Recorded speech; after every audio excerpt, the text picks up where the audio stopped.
Fala pessoal, bom dia, tudo bem? O pessoal tinha pedido aí os cálculos aí, né, do ensaio de densidade in situ pelo frasco de areia. Demorou um pouquinho, mas eu vou fazer um vídeo até que breve aqui desse cálculo, tá?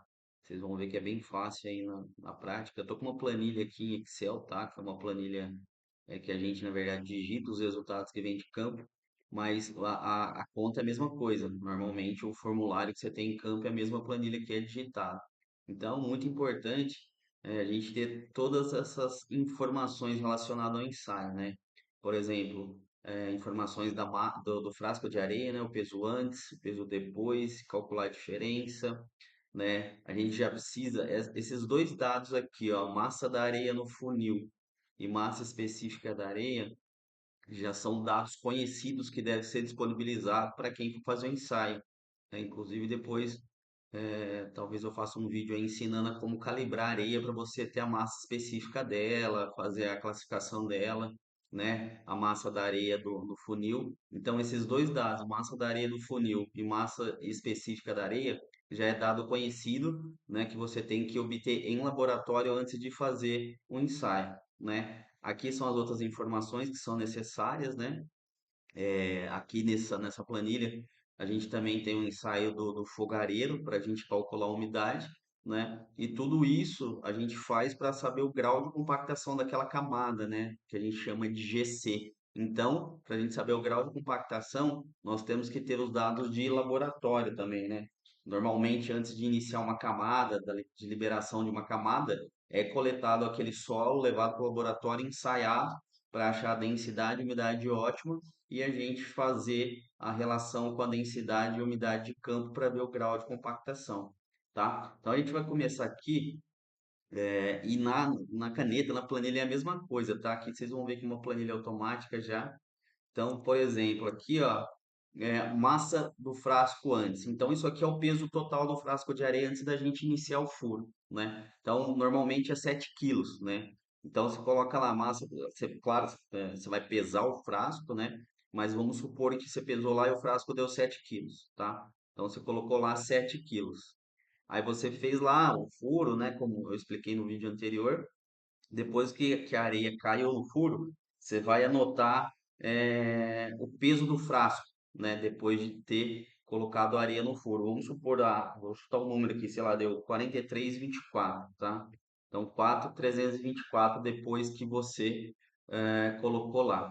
Então, no campo, ele vai pedir isso daqui, né? Ó, essa diferença, né? Você tem o peso do frasco antes e depois. Então a diferença vai ser 2,676. Isso aqui é uma conta básica, né? Isso daqui é os 7 quilos menos 4,324. Então ele deu 2.676 gramas, né? 2.676 quilos, tá? Como eu disse, massa da areia no funil e a massa específica da areia são dados já conhecidos. No meu caso aqui, eu estou usando um exemplo de que esse funil ele reteve aí na área dele 548 gramas, tá? Isso entra no cálculo. Por quê que entra no cálculo? A gente quer saber a densidade daquele local, e a gente sabe que densidade é peso por volume.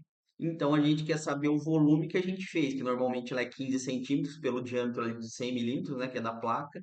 Só que se a gente calcular toda a areia que caiu, a gente vai estar considerando a areia do funil também. E aí vai dar uma densidade errada. Então no cálculo a gente desconta essa areia, esse peso, né? E a massa específica da areia, que é conhecido também, na nossa aqui vai ser 1,508, tá? Então ela é 1,508 gramas por centímetro cúbico, tá? Esses dados, esses dois dados são obtidos em laboratório, tá, gente? Então vamos lá, continuando. A gente tinha o peso antes, 7.000. A gente colocou o frasco lá no furo, né?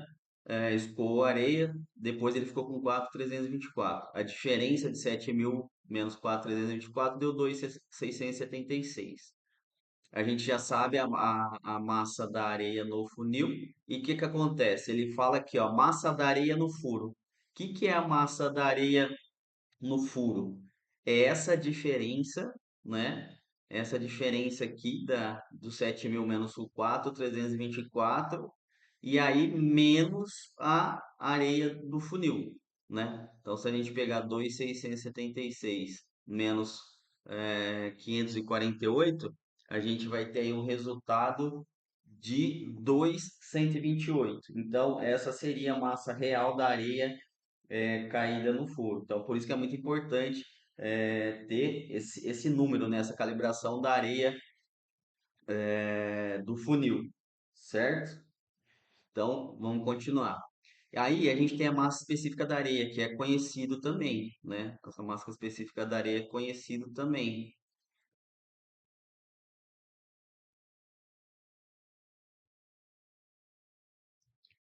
Aí, pessoal, continuando, então a gente tem o dado conhecido aí, né? Que é a massa específica da areia. Aí aqui a gente tem o volume do furo, né? Como que a gente descobre o volume do furo? Lembra que eu falei que a densidade é massa pelo volume? Então, esse é o cálculo inverso. Então, para você descobrir o volume do furo, você vai pegar a massa da areia que ficou no furo, né? O que que é essa massa da areia? Recapitulando, é o 7.000 menos o 4.324, que deu 2.676. Esse 2.676 menos a areia que está no funil, que a gente tem que tirar essa areia. Então deu 2.128. Então essa densidade aqui é esse 2.128, que é a massa da areia, dividido pela massa específica dela, né? Porque se você tem o peso da areia e dividiu pela massa específica dela, que é gramas por centímetro cúbico, você achou o volume do furo, tá? Então a gente tem um furo aí de 1.411 centímetros, né? 1.411 centímetros cúbicos. A gente tem um volume de 1.411 centímetros cúbicos. Aqui a profundidade, né, normalmente é 15 ou 18, sei lá, aqui essa camada acho que foi 18 centímetros, tá? O que que acontece, gente? Agora a gente tem que anotar, quando a gente estava lá fazendo o furo, lembra?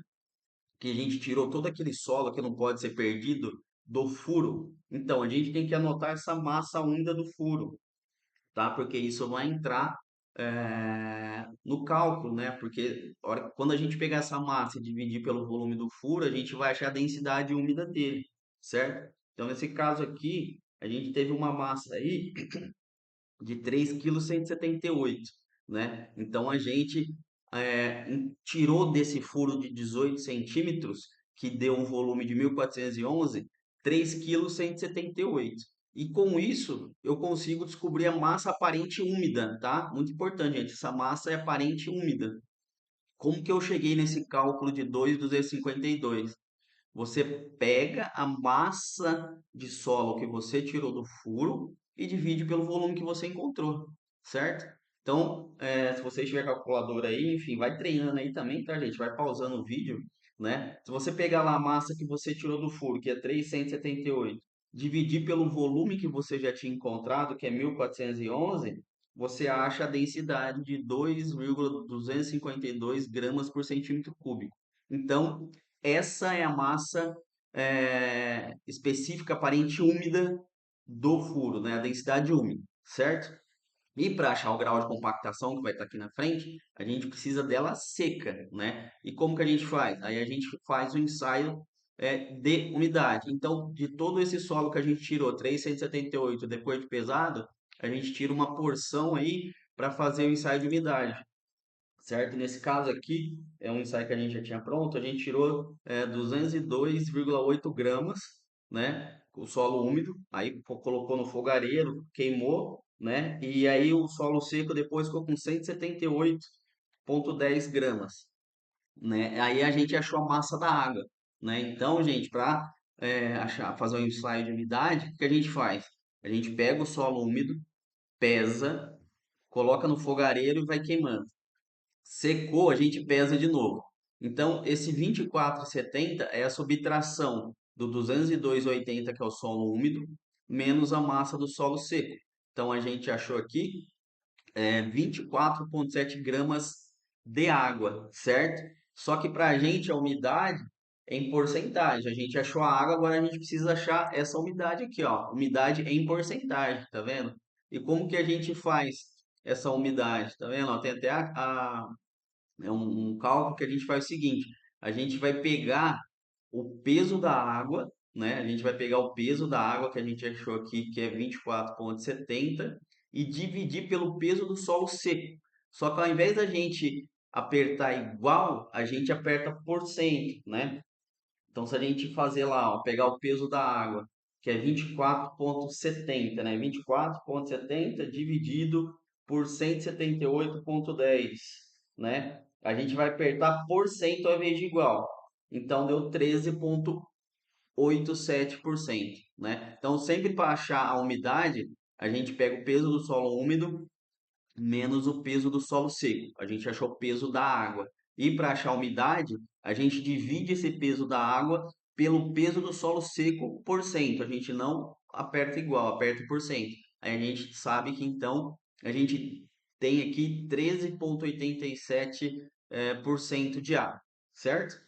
Aí lembra que eu falei que para achar o grau de compactação a gente precisa da densidade seca? Olha ela aqui, ó, né? Ó, massa específica aparente seca. E como que a gente chegou nela, ô, pessoal?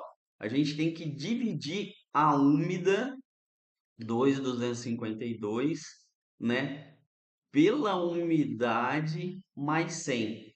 É simples. O que que você vai fazer? A gente não achou a úmida, que é 2,252. Então a gente vai fazer 2,252 dividido. Lembra que eu falei que é pela umidade mais 100? Então se eu tenho 13,87, vai ser 113,87, porque tem que tirar 100% dessa umidade, certo? Então dividido por 113,87 por cento, certo? E aí a gente vai achar a densidade seca, que é 1,978. Então, nesse local que a gente fez o furo, a gente achou a densidade de 1,978 gramas por centímetro cúbico. Beleza, gente? E aí, o que que a gente vai fazer agora para a gente comparar, ter o grau de compactação e a diferença, o desvio de umidade? Esses dados também é conhecido de laboratório. Então, quando você for fazer um ensaio em campo, o laboratório deve te informar esses dados. No caso aqui, ó, a gente encontrou no laboratório uma densidade de 1,946, certo? E uma umidade de 13,1. Então, com esses dados, já é possível ter o meu grau de compactação e o desvio de umidade. E como que eu chego no grau de compactação, gente? É simples. Para você achar o grau de compactação, você sempre vai dividir a densidade seca que você encontrou no campo pela densidade máxima ótima, né, do laboratório, né? Então vocês fazerem lá na calculadora, se você pegar lá 1,978 que você achou em campo, dividido por 1,946 por cento, né?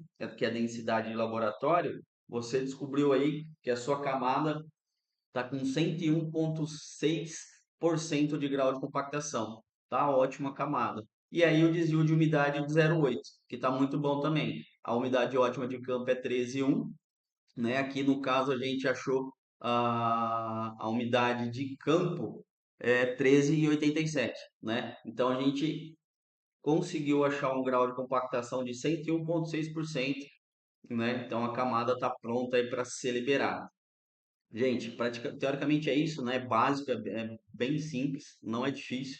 Claro, você precisa ter todos esses dados.